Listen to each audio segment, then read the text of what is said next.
இப்போ பீகார் தேர்தல் அக்டோபரில் வரப்போகுது. பீகார் வந்து இதில் ரொம்ப சென்சிட்டிவான ஒரு மாநிலம். ஏற்கனவே அங்கே மாநில அளவில் சாதிவாரி ஆய்வு அவங்க ஏற்கனவே செஞ்சுட்டாங்க. அப்போ தேர்தல் வரும்போது எதிர்க்கட்சிகள் நிச்சயமாக இந்த கேள்வியை எழுப்பும். ஆகவே அதற்கு பதில் சொல்லக்கூடிய விதத்தில், சமாளிக்கக்கூடிய விதத்தில் நாங்கள் கணக்கெடுப்பு செய்வோம் அப்படின்னு அறிவிச்சிட்டாங்க. ஆனால் இது வந்து மக்கள் தொகை கணக்கெடுப்போட சேர்ந்து நடக்கணும். மக்கள் தொகை கணக்கெடுப்புக்கு எப்போ செய்ய போகிறாங்கன்னு கால வரையறை இப்போ வரைக்கும் சொல்லலை. 21 செஞ்சுருக்கணும். கொரோனா தள்ளி தள்ளி தள்ளி இப்போ 25க்கு வந்துட்டோம்.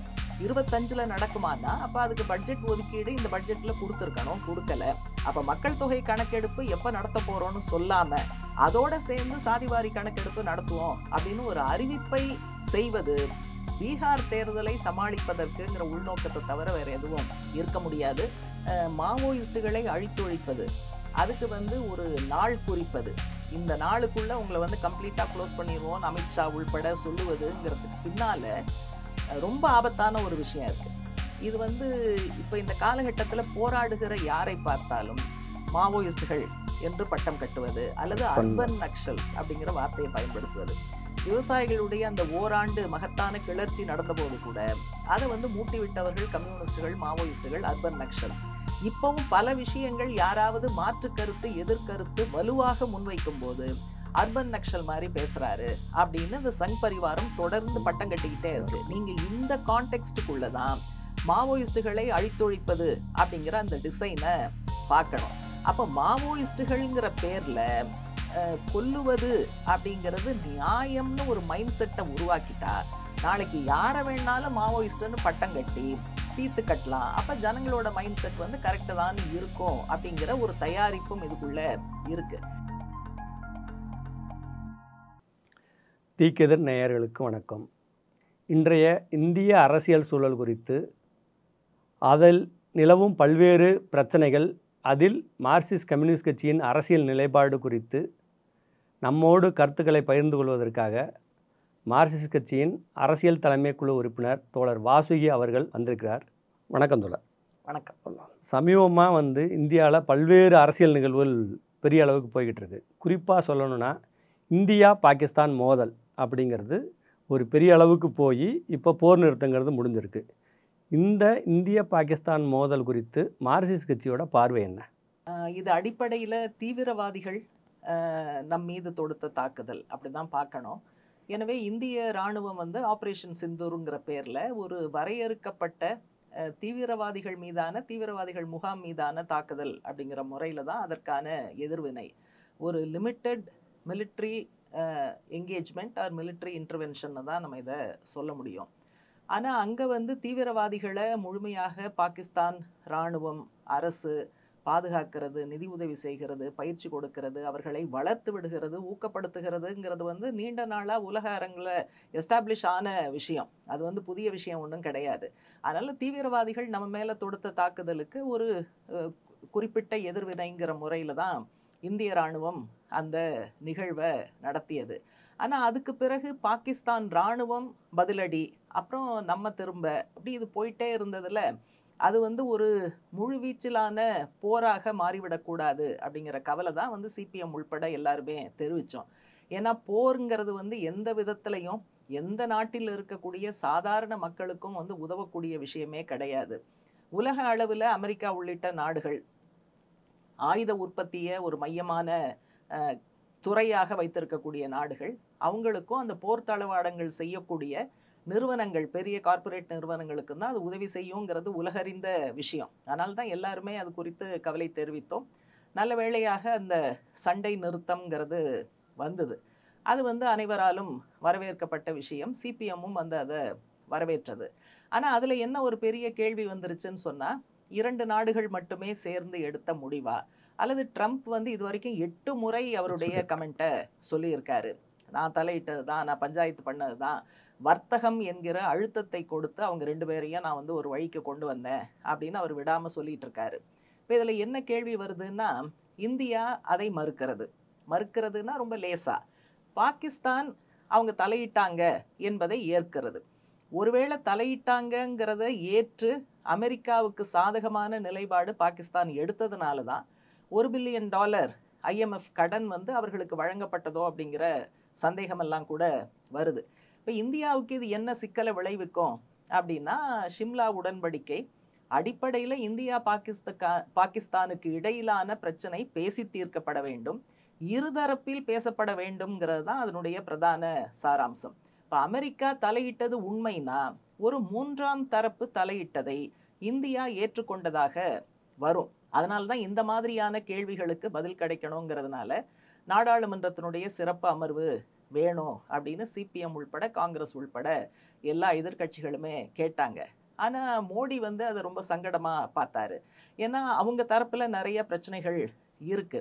ஒரு சீரியஸ் செக்யூரிட்டி லேப்ஸ் வந்து இதுக்குள்ளே இருக்கிறதாகத்தான் அரசு தரப்பில் சொல்லுகிற ஒரு சில விஷயங்கள்ல இருந்தே நம்மால் யூகிக்க முடியுது. இதை தவிர இங்கே ஒரு பகுதி சோஷியல் மீடியாவில் நிறைய சங் பரிவார கூட்டம் இதுக்கு வந்து ஒரு மதவெறி கலரை கொடுப்பது, அதே போல் பல மாநிலங்களில் இருக்கக்கூடிய காஷ்மீரி தொழிலாளிகள், வியாபாரிகள், மாணவ மாணவிகள் இவர்கள் மீதான தாக்குதல், அப்புறம் இவர்களுடைய கருத்துக்கு எதிர் மறையாக அல்லது நேர்மாறாக மாற்று கருத்தை சொல்லக்கூடியவர்கள் மேலே அவங்க வந்து சமூக வலைத்தளத்தில் அவர்களை ட்ரோல் செய்வது, அது வந்து ஹிமான்ஷியிலிருந்து ஆர்த்தியிலிருந்து ஃபாரின் செக்ரட்டரி விக்ரம் மிஸ்ரி அவருடைய மகள், கடைசியில் சோஃபியா குரேஷியையே பயங்கரவாதிகளின் சகோதரி என்று வர்ணித்தது. மத்திய பிரதேச உயர்நீதிமன்றம் தானாக முன்வந்து தலையிட வேண்டிய ஒரு சூழல். இது எதை பற்றியும் எதிர்க்கட்சிகள் அதை வந்து விமர்சனம் பண்ணுறாங்க, மற்றவர்கள் விமர்சனம் பண்ணுறாங்க. ஆனால் நீங்கள் கூர்ந்து கவனிச்சிங்கன்னா ஆளுங்கட்சி அதனுடைய பொலிட்டிக்கல் லீடர்ஷிப் இந்த மாதிரி செய்வது தவறு அப்படின்னு ஒரு வார்த்தை கூட சொல்லலை. அப்போ இந்த மாதிரியான பல கேள்விகளுக்கு நமக்கு பதில் வேண்டியிருக்கு. இப்போ உதாரணமாக ஆப்ரேஷன் சிந்தூருக்கு பிறகு பாகிஸ்தான் திரும்ப நம்மோடு மோதியது. அதில் வந்து நம்முடைய தரப்பில் எவ்வளவு மக்கள் பாதிக்கப்பட்டார்கள், அல்லது நாம் மோதியதில் அந்த தரப்பில் சிவிலியன்ஸ் எவ்வளோ பேர் பாதிக்கப்பட்டார்கள் அப்படிங்கிற இந்த மாதிரியான விவரங்கள் எதுவுமே கிடைக்கல. அதை விட முக்கியமானது, நம்ம வந்து ஆப்ரேஷன் சிந்தூரை பொறுத்த வரைக்கும் அது வரையறுக்கப்பட்ட ஒரு எதிர்வினைங்கிற அடிப்படையில் அதை வந்து நம்ம தப்புன்னு சொல்ல முடியாது. ஆனால் அது எஸ்கலேட் ஆகக்கூடாதுங்கிறத சொன்னோம். அதோடு சேர்த்து முக்கியமாக இன்னொரு விஷயம் சிபிஎம் தரப்பில் என்ன சொன்னோம்னா, இதை தாண்டி ராஜ்ய ரீதியாக சில நடவடிக்கைகளுக்கு நீங்கள் போகணும். அதில் தான் வந்து அந்த ஃபைனான்ஷியல் ஆக்ஷன் டாஸ்க் ஃபோர்ஸ் அப்படிங்கிற ஒரு சர்வதேச நிறுவனம் இது வந்து உருவாக்கப்பட்ட போது பண மோசடி சம்பந்தமான அந்த மாதிரியான பிரச்சனைகள் அது வந்து பல நாடுகள்லாம் சுற்றி வரும். அதை கவனிப்பதற்கு தலையிடுவதற்கு ஒரு நிறுவனம்ங்கிற அடிப்படையில் தான் அது உருவாக்கப்பட்டது.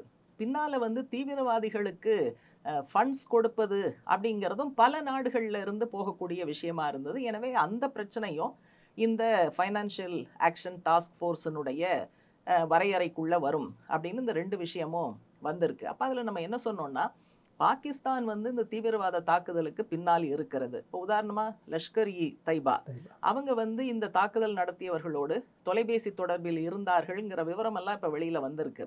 அதனால் அதையெல்லாம் சேகரித்து இந்த சர்வதேச நிறுவனத்துக்கிட்ட கொடுத்தா அவங்க வந்து பிளாக் லிஸ்ட், கிரே லிஸ்ட்னு ரெண்டு வச்சுருக்காங்க. ஏற்கனவே 2008 மும்பை தீவிரவாத தாக்குதலுக்கு பிறகு இந்திய அரசு இப்படி கொஞ்சம் எவிடன்ஸ்லாம் தேடி கொடுத்தது. அப்போ பாகிஸ்தானை வந்து கிரே லிஸ்ட்டில் வச்சாங்க. அதனால அந்த நேரத்தில் IMF கடன் மற்ற விஷயங்கள்லாம் வந்து போகாமல் இருந்தது. இப்போ பாகிஸ்தானுக்கு அது ஒரு நெருடலை ஏற்படுத்தியது. அதனால் தீவிரவாத அமைப்புகளுடைய சில தலைவர்கள் மேலே கண்டிப்பாக நடவடிக்கை எடுக்கணும் அப்படிங்கிற இடத்துக்கு பாகிஸ்தான் வந்து தள்ளப்பட்டது. அதே போல் இதையும் செய்ய வேண்டும் அப்படின்னு நம்ம வந்து ஃப்ரம் டே 1 அதை வந்து சொல்லிக்கிட்டே இருக்கோம். ஆனால் இந்திய அரசு அதை தாமதப்படுத்தினதில் தான் நடுவில் IMF லோன் அவங்களுக்கு போயிடுச்சு. இப்போ வந்து தேர்ந்தெடுக்கப்பட்ட அரசாங்கம் இருந்தாலும் அங்கே வந்து இராணுவம் தான் எல்லா விஷயங்களையும் பார்க்கும். அப்போ இந்த $1 பில்லியன் என்பது சாதாரண தொகை இல்லை. அதை எப்படி செலவழிக்க வேண்டும் அப்படின்னு முடிவெடுப்பதில் இராணுவத்துக்கு நிச்சயமாக ஒரு பங்கு இருக்கும். அப்போ அது மீண்டும் அங்கே இருக்கக்கூடிய தீவிரவாத கும்பலுக்கு மறைமுகமாக உதவி செய்வதற்கான சூழலைத்தான் ஏற்படுத்தும். அதனால் நம்ம சொன்ன அடிப்படையில் ராஜ்ய ரீதியான சில நடவடிக்கைகளை அவங்க எடுத்திருக்கலாம். இப்போ வந்து சர்வதேச அளவில் பல டெலிகேஷன் போகிறதுக்கு கூட அடிப்படையான காரணம் என்னன்னா, IMF லோன் வழங்குவதற்கான அந்த எக்ஸிக்யூட்டிவ் போர்டு 25 நாடுகள் அதில் உறுப்பினராக இருக்குது. அதில் வாக்கெடுப்பை புறக்கணித்தது இந்தியா மட்டும்தான். மற்ற நாடுகள் வந்து வாக்கெடுப்பில் கலந்து கொண்டு பாகிஸ்தானுக்கு கடன் கொடுக்கலாம் அப்படிங்கிற முடிவை தான் எடுத்திருக்காங்க. அப்ப சர்வதேச அளவில் இந்தியாவினுடைய நிலைப்பாட்டுக்கு ஆதரவு தேடுவதில் ஒரு மிகப்பெரிய பலவீனம், குறைபாடு இருப்பதாகவும் எதிர்க்கட்சிகள் பல விதங்களில் சுட்டி காட்டியதுனால தான் இப்போ இந்த இன்டர்நேஷ்னல் டெலிகேஷன் அப்படிங்கிறது போகுது. அதே மாதிரி நீங்கள் சொல்கிறீங்க, அதாவது இன்டர்நேஷ்னல் டெலிகேஷன் போகிறது எல்லான்ட்டு. ஆனால் பாகிஸ்தானோட வெளியுறவுத்துறை அமைச்சர் நேரடியாக ஒரு விஷயத்த சொல்லியிருந்தார். என்ன சொல்லியிருந்தார் அப்படின்னா, நாங்கள் வந்து காலங்காலமாக வந்து தீவிரவாதிகளுக்கு பயங்கரவாதிகளுக்கு உதவி பண்ணிக்கிட்டு தான் இருக்கோம். அதுக்கு அடிப்படை காரணம் என்னென்னா, அமெரிக்காவும் பிரிட்டன் மேற்கத்திய நாடுகளோட நாங்கள் போட்ட ஒப்பந்த அடிப்படையில் தான் நாங்கள் அந்த உதவியை பண்ணிக்கிட்டு வர்றோம். அதோட விளைவுகளை இன்றைக்கி நாங்கள் அனுபவிக்கிறோம்னு சொன்னார். ஆனால் இதுவரைக்கும் அது குறித்து, அந்த நாடுகள் குறித்து பிரதமரோ உள்துறை அமைச்சரோ ஒரு வார்த்தை கூட சொல்லலை. இப்போ நீங்கள் சொன்னீங்க, இந்தியாவும் பாகிஸ்தானும் சேர்ந்து தான் ஒப்பந்தம் போட்டது, அமெரிக்காவோட தலையீடு இல்லைன்ட்டு. ஆனால் அதிகாரப்பூர்வமாக இப்போ வரைக்கும் பிரதமர் மோடியோ அமித்ஷாவோ எந்த இடத்துலையுமே அமெரிக்காவை ட்ரம்ப்பை குறிச்சியே பேசலையே. இல்லை, ட்ரம்ப்பை பற்றி நேரடியாக பேசலை. ஆனால் அவங்க என்ன சொன்னாங்கன்னா, இருதரப்பிலும் இருக்கக்கூடிய இராணுவ உயரதிகாரிகள் உரையாடி எடுத்த முடிவு அப்படின்னு சொன்னால் என்ன அர்த்தம்? தேர்ட் பார்ட்டி உள்ள வரலங்கிறது தான் அர்த்தம். அதனால தான் நான் என்ன சொன்னேன், அவங்க இல்லைன்னு சொன்னாங்க, பட் ரொம்ப லேசாக சொன்னாங்கங்கிறத நான் குறிப்பிட்டேன். ஏன்னா இந்தியாவினுடைய அயல்துறை கொள்கை வந்து அமெரிக்க ஏகாதிபத்தியத்துக்கு முழுதாக சாதகமாக இருக்குங்கிறத பல உதாரணங்கள், ரொம்ப விதிவிலக்காக 1-2 வேற நிலைப்பாடு இருக்கலாம். ஆனால் பொதுவாக சாய்மானம் அந்த பக்கம்தான் இருக்குது. அதனால் பல்வேறு காரணங்களுக்காக அமெரிக்காவை நேரடியாக பகைத்து கொள்வதற்கு அவங்க வந்து முன்வர மாட்டார்கள் அப்படிங்கிறது தான். இன்னொரு கொஸ்டின், அதாவது என்னென்னா, இப்போ நீங்கள் சொல்கிறீங்க கரெக்டாக அண்டை நாடுகள்லாம் போகிறோம்ட்டு. இப்போ வந்து மோடி வந்து உலக நாடு எல்லாத்துக்கும் போகிறாரு வராரு, விஸ்வகுருலாம் சொல்கிறாங்க. ஆனால் இந்தியா பாகிஸ்தான் மோதல் நடந்தப்போ பாகிஸ்தானுக்கு கூட நேரடியாக சில நாடுகள் ஆதரவு தெரிவித்தாங்க. ஆனால் எந்த ஒரு நாடுமே நேரடியாக இந்தியாவுக்கு எந்த விதமான ஆதரவும் தெரிவிக்கலை. அப்போனா உலக நாடுகளோட இவங்களோட நட்புறவு எப்படி இருக்குது? கடந்த காலத்தில் இல்லாத ஒரு நிலைமை ஏற்பட்டிருக்கு. இதை நீங்கள் எப்படி பார்க்குறீங்க? அதாவது பொதுவாக அந்த தீவிரவாத தாக்குதல் தவறுங்கிறத பல நாடுகள் சொல்லியிருக்காங்க. தீவிரவாதத்துக்கு எதிராக நிச்சயமாக நாங்கள் குரல் கொடுப்போம்னு சொல்லியிருக்காங்க. அது தவிர நீங்கள் சொன்ன மாதிரி இந்தியாவுக்கும் பாகிஸ்தானுக்கும் இடையிலான அந்த கான்ஃப்ளிக்டாக அது மாறும்போது இந்தியாவை ஆதரித்து பெருசாக குரல் வரல. அதனால் சர்வதேச அரங்கில் இந்தியா தனிமைப்பட்டு இருக்கிறது அப்படிங்கிறது தான் நான் பார்க்குறேன். அதனால தான் இந்த டெலிகேஷனே போகுது. நீங்கள் வந்து யோசனை பண்ணி பாருங்கள், இராணுவம் செஞ்சதுக்கு கூட நம்முடைய பிரதமர் வந்து நான் தான் மார்த்தட்டுறது வழக்கம். ராத்திரி பகல்லாம் தூங்கவே இல்லை. சர்ஜிக்கல் ஸ்ட்ரைக் அப்பெல்லாம் இன்னும் இவரே போய் எல்லாம் வந்து கைட் பண்ணி துப்பாக்கி எடுத்தா மாதிரி தான் பேசினார். இப்போவும் வந்து இந்த ஸ்ட்ரைக்குக்கு பிறகு இங்கே எல்லா இடங்கள்லையும் போஸ்டர் வந்து அவர் இராணுவ உடையில் இருக்கிற மாதிரி தான், அந்த திலகத்தோட சிந்தூரோட இருக்கிற மாதிரி தான் வந்து போஸ்டர் வருது. அதனால எல்லாமே நான் தான் சொல்றவர். இதுக்கு முன்னாலேயும் வந்து கடந்த காலத்தில் 2001 நாடாளுமன்றத்தின் மீதான தாக்குதல், 2008 மும்பை தீவிரவாத தாக்குதல், இதுக்கு பிறகு ஒரு ஆல் பார்ட்டி டெலிகேஷன் இப்படி சில இடங்களுக்கு போயிருக்கு. ஆனால் மோடி ஆட்சிக்கு வந்த பிறகு இது எதுவும் நடக்கலை. அப்போ எல்லாமே தாங்கள் தான் என்று கிரெடிட் எடுத்துக்கொள்பவர்கள் இப்போ எல்லா கட்சிகளையும் இணைத்து இந்த நோக்கத்தோடு அவங்கள வந்து நாடுகளுக்கு தூதுக்குழுவாக அனுப்புகிறார்கள்னு சொன்னால் நிச்சயமாக அவர்களுக்கு இருக்கக்கூடிய போதாமை அவங்க வந்து உணர்ந்திருப்பதால் தான் இந்த முயற்சிக்கு வர்றாங்கன்னு கூட உங்கள் கேள்விக்கு அதையே நம்ம பதிலாக வச்சுக்கலாம். இப்போ நீங்கள் ஏற்கனவே சொன்னீங்க ட்ரம்ப் வந்து எல்லாத்துலேயும் தான் சொல்லிக்கிட்டு இருக்காருன்னு. இந்த ட்ரம்ப் இன்னைக்கு நேற்று இல்லை, தொடர்ந்து இந்தியாவுக்கு எதிரான பல்வேறு விஷயங்களை முன்னெடுத்துக்கிட்டே வர்றாங்க. அதில் இதுவரைக்கும் மோடி அரசு எதையுமே நேரடியாக கண்டிக்கலை. குறிப்பாக 1, 2, 3ன்னு வரிசைப்படுத்தணுன்னா, பொதுவாக வந்து இந்தியர்களுக்கான விசா H1B விசாவில் தடையை கொண்டு வந்தார். அதே மாதிரியே ஹார்ட்வேர் பல்கலைக்கழகத்தில் வெளிநாட்டு மாணவர்களை சேர்க்கறதுக்கே தடை விதிச்சிருக்காரு. இந்தியாவிலேருந்து ஆப்பிள் ஃபோன் உற்பத்தி கொண்டு போனோம் அப்படின்னா அதில் 25% டாக்ஸ் போகிறோன்னு சொல்கிறாரு. ஏற்கனவே டேரிஃப் அவர் விதிக்கையில் வந்து இந்தியா மேலே 26% விதித்தார், ஒரு 10% நிப்பாட்டி வச்சுருக்காங்க. இப்படி தொடர்ந்து இந்தியாவுக்கு எதிரான தாக்குதல் வரும்போது கூட இந்திய அரசு, ஒன்றிய அரசு நேரடியாக அதுக்கு எதிர்வினை எதுவுமே ஆற்றாமல் இருப்பதோட நோக்கம் என்ன? இப்போ உதாரணமாக சைனாவை பார்த்தீங்கன்னா திருப்பி வரி விதிக்கிறாங்க. வேறு வழி இல்லாமல் இன்றைக்கி அமெரிக்கா அவங்களோட ஒரு பேசுது, ஒரு உடன்பாட்டுக்கு வர்றாங்க. ஆனால் இந்தியா எதுக்குமே மௌனமாக இருக்குது. குறிப்பாக சொல்லணும்னா மோடி வந்து அமெரிக்காவில் இருக்கையில் கூட இந்தியர்களை கைவிலங்கிட்டு கூட்டிகிட்டு வந்தாங்க. இவரை வந்து சௌகிதார்னு சொல்கிறாங்க, பாதுகாவலர்னு. அந்த பாதுகாவலர் இருக்கையிலே இந்தியர்களை கைவிலங்கு கூட்டி கொண்டு வந்து தொடர்ந்து இந்தியர்களுக்கு எதிரான தாக்குதலை அமெரிக்கா தொடுத்துக்கிட்டு இருக்கு. நடவடிக்கைகளை ட்ரம்ப் குறிப்பாக எடுக்கிறாரு. ஆனால் இந்தியா எந்த பதிலும் சொல்கிறதில்ல, எதிர்வினையே ஆற்றுறதில்ல. இதை மார்க்சிஸ்ட் கட்சி எப்படி பார்க்குது? இது சரியா? அதாவது இந்த டாக்குமெண்ட் இல்ல அப்படின்னு சொல்லிட்டு இந்தியர்களை இப்படி மோசமான நிலைமையில சித்திரவதை செஞ்சு டீபோர்ட் பண்றதுக்கு முன்னால முதல்ல அவங்க கை வச்சது வந்து பிரேசில்.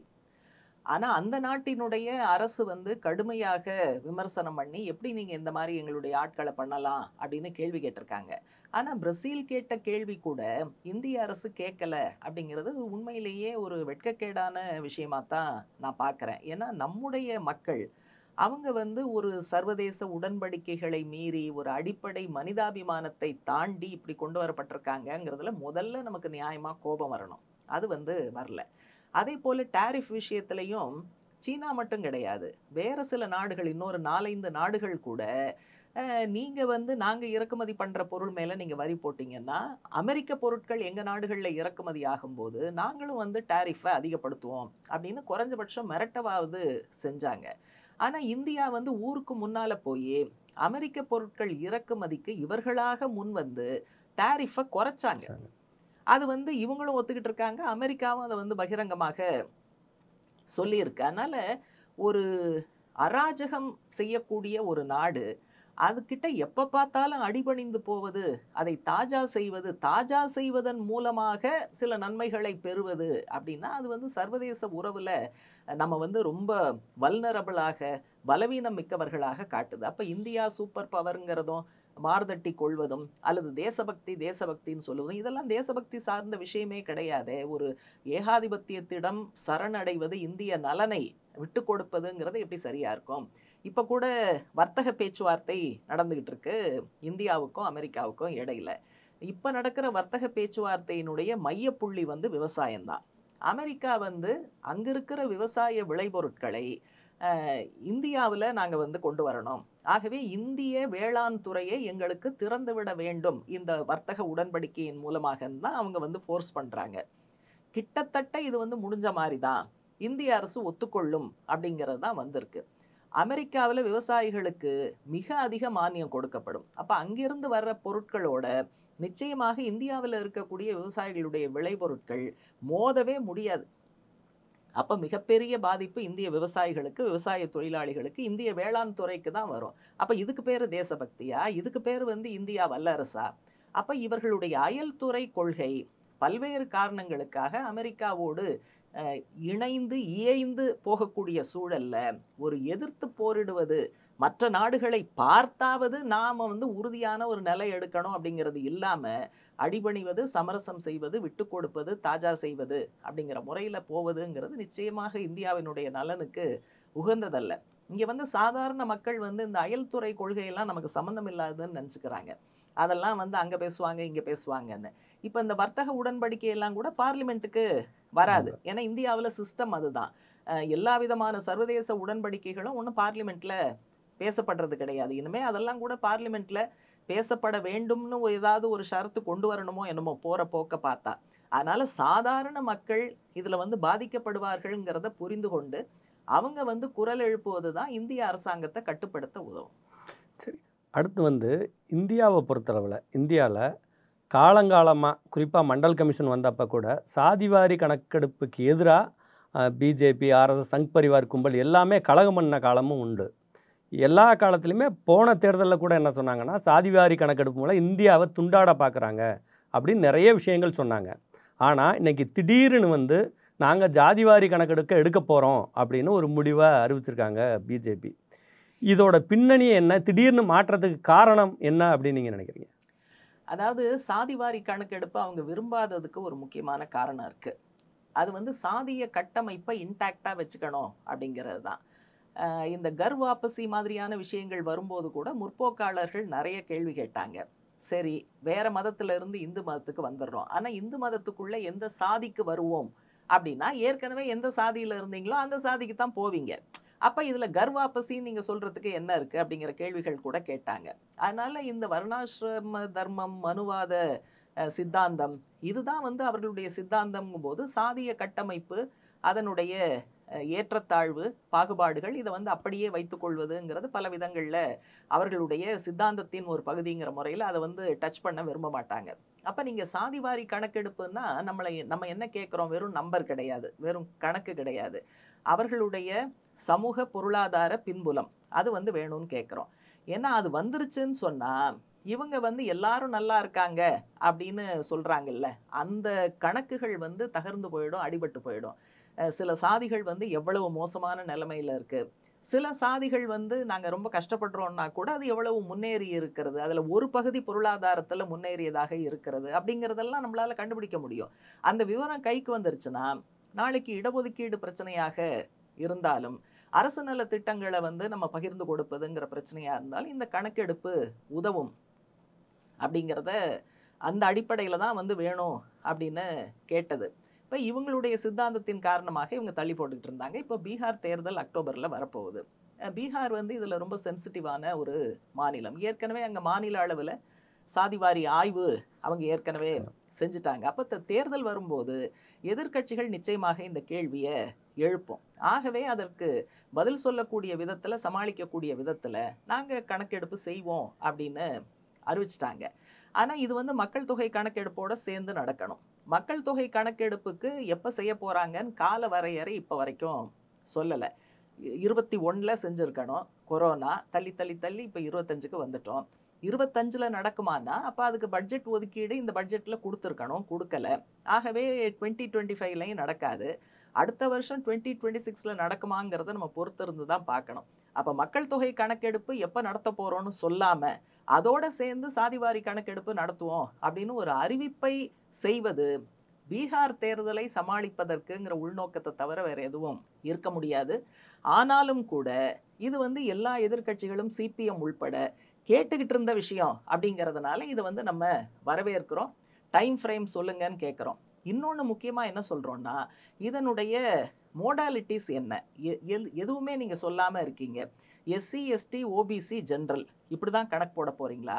இல்லை ஒவ்வொன்றிலையும் இருக்கக்கூடிய உபசாதிகள் அதையும் நீங்கள் வந்து எடுக்க போகிறீங்களா? என்யூமரேஷன்ங்கிற வார்த்தையே நீங்கள் சொல்லிக்கிட்டு இருக்கீங்க. வெறும் நம்பரா? இல்லை சமூக பொருளாதார பின்புலம் நீங்கள் பண்ண போகிறீங்களா? ஓபிசின்னு சொன்னால் மத்திய அரசு பட்டியலில் இருக்கிற ஓபிசியா, மாநில அரசுகள் பட்டியலில் இருக்கிற ஓபிசியா? இப்படி வந்து பதில் கிடைக்காத பல கேள்விகள் இருக்கு. அதனால் அதையெல்லாம் சேர்த்து நீங்கள் கிளியர் பண்ணணுங்கிறத சொல்கிறோம். இப்போ இது சொல்லும்போது நடுவில் என்ன சொல்ல வேண்டி இருக்குன்னா, கடைசியாக வந்து முழுமையாக சாதிவாரி கணக்கெடுப்பு ரிலீஸ் பண்ணது வந்து 1931.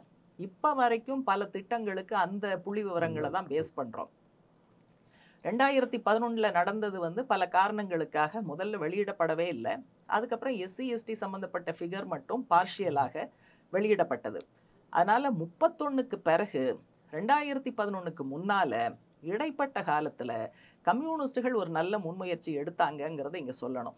1968ல் இஎம்எஸ் அவர்கள் கேரளாவில் வந்து முதலமைச்சராக இருந்தபோது கேரளாவில் சமூக பொருளாதார கல்வி பின்புலத்தோடு சாதிவாரி கணக்கெடுப்பு சாம்பிள் சர்வே அப்படிங்கிறது நடந்தது. மொத்த மக்கள் தொகையில் ஒரு 12% அளவுக்கு சாம்பிள் எடுத்து பண்ணாங்க. அது வந்து ஒரு நல்ல ஆய்வு. அதில் கிடைத்த விவரங்கள் அடிப்படையில் தான் நில சீர்திருத்தம், நில விநியோகம் வந்தபோதும் சரி, இடஒதுக்கீடு சம்பந்தமான கொள்கையை வகுக்கும் போதும் இந்த ஆய்வினுடைய முடிவுகள் வந்து ரொம்ப உதவிகரமாக இருந்தது. அதனால் அந்த இடத்துலையும் கம்யூனிஸ்டுகள் ஒரு முன்மாதிரியாக, வழிகாட்டியாக இருந்திருக்காங்கங்கிறத இங்கே பதிவு பண்ண வேண்டியது. குறிப்பாக இந்தியா பாகிஸ்தான் மோதலை ஒட்டி இஸ்லாமியர்ங்கிற காரணத்துக்காகவே சங் பரிவார் அமைப்புகள் ஒரு இந்திய இராணுவத்தில் இருக்க கர்னல்னு கூட பார்க்காம சோபியா குரேஷி மேலே பல்வேறு தாக்குதலை தொடுத்தாங்க. இதை நம்ம பார்த்தோம். அதே நேரத்தில் அசோகா பல்கலைக்கழகத்தோட வரலாற்று பேராசிரியர் மஹ்மூதாபாத் அவர்கள் மீது இன்னைக்கு அந்த மாநிலத்தோட தேசிய மகளிர் ஆணைய தலைவர் அவங்க வந்து ஒரு புகார் கொடுத்துருக்காங்க. அவங்க மட்டும் புகார் கொடுக்கல, அதோடு சேர்த்து பாஜகவோட இளைஞரணி தலைவர் ஒரு புகார் கொடுத்துருக்காங்க. இந்த 2 புகாரையும் எடுத்துட்டு அவர் மேலே வழக்கு பதிவு பண்ணியிருக்காங்க. அவர் போட்ட பதிவில் எந்த விஷயம் அரசியலமைப்புக்கு எதிராக இருக்குது?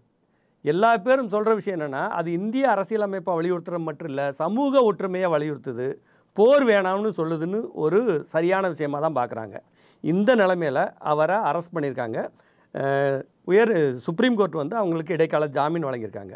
அந்த ஜாமீனில் கூட என்ன அப்படின்னா, இனிமே வந்து அவர் இது மாதிரி எந்த கருத்துமே தெரிவிக்கக்கூடாது அப்படிங்கிறதுமே ஒரு தவறான முன்னுதாரணமாக தான் பார்க்கப்படுது. இந்த விஷயத்தை நீங்கள் எப்படி பார்க்குறீங்க? அதாவது ஆர்எஸ்எஸ் பிஜேபியினுடைய ஊடுருவல் அப்படிங்கிறது அரசமைப்பு சட்ட அடிப்படையில் உருவாக்கப்பட்ட நிறுவனங்களுக்குள்ளும் போயிருக்கிறது அப்படிங்கிற ஒரு வலுவான குற்றச்சாட்டை சிபிஎம் வைத்துக்கொண்டே இருக்கிறது. விஜிலன்ஸ் ஆன்டி கரப்ஷனாக இருக்கலாம், தேர்தல் ஆணையமாக இருக்கலாம், அப்படி வரிசையாக சொல்லலாம்.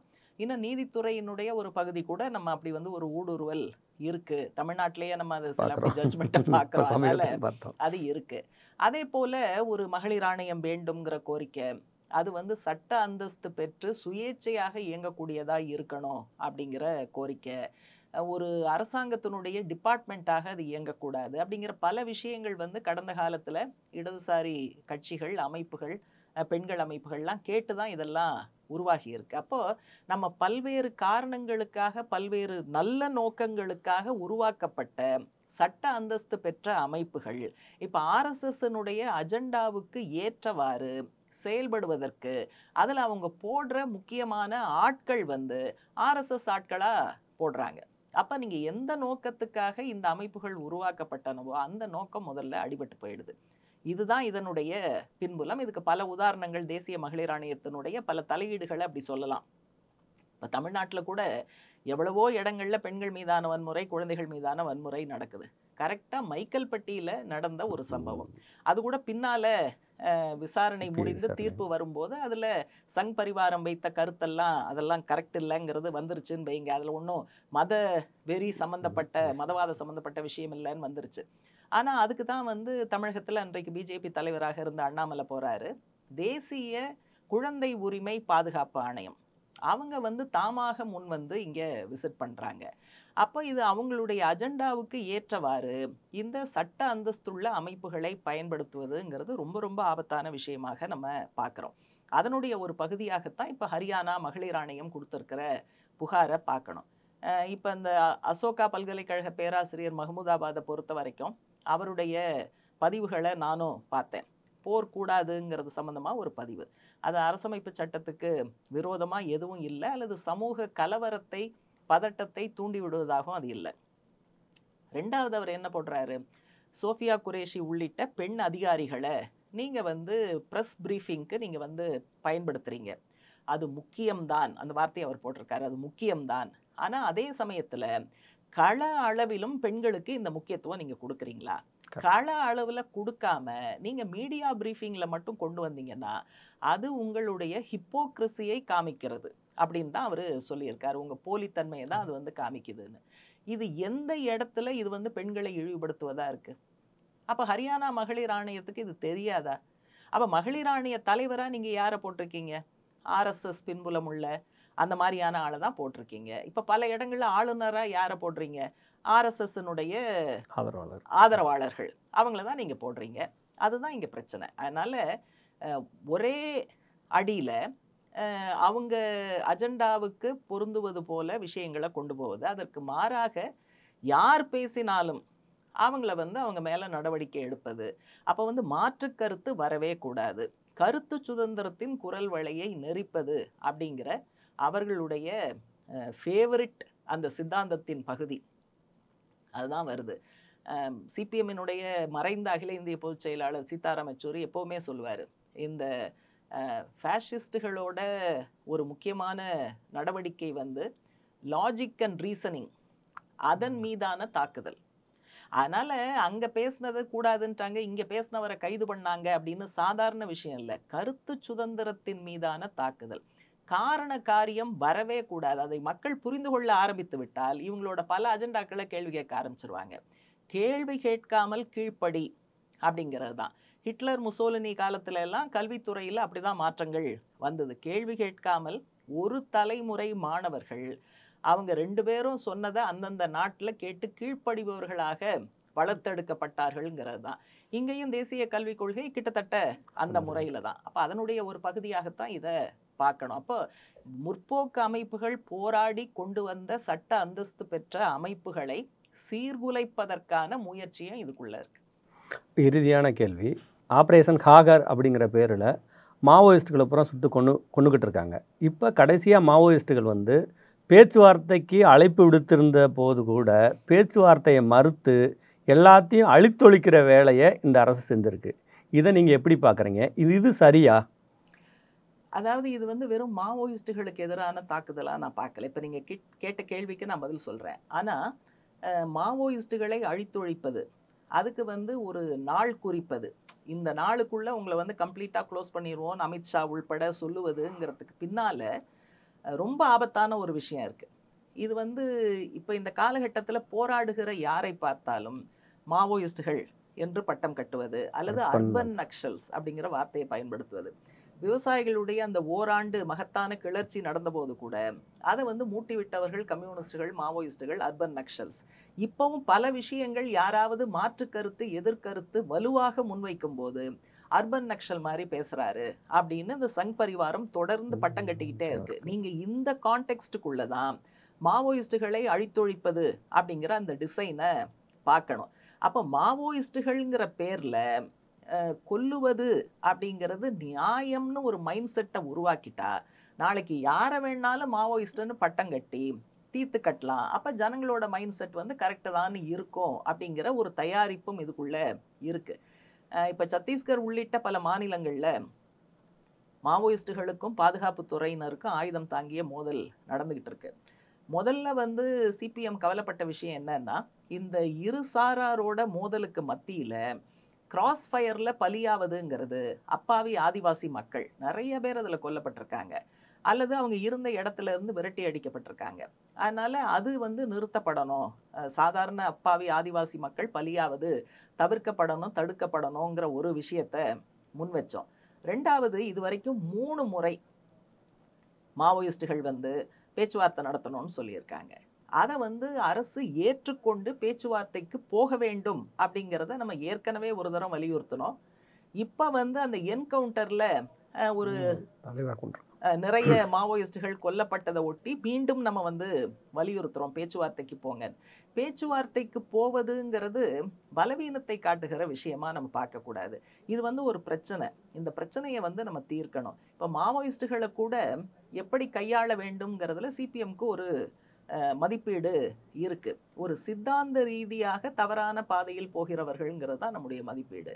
அதனால அவங்கள வந்து அழித்தொழிப்பது, ஆயுத மோதல் செய்வது என்கிற பாதையை விட சித்தாந்த ரீதியாக அவர்களோடு கலந்துரையாடல் நடத்தி சரி செய்வது அப்படிங்கிறது தான் கரெக்டான டாக்டிக்ஸாக இருக்க முடியும். அதுதான் நம்ம வந்து தொடர்ந்து சொல்றோம். அதனால இப்பயாவது உடனடியாக பேச்சுவார்த்தைக்கு போகணும், அந்த பிரதேசத்துல அமைதி திரும்புவதற்கு அரசு தரப்புலையும் முயற்சிகள் எடுக்கணுங்கிறது.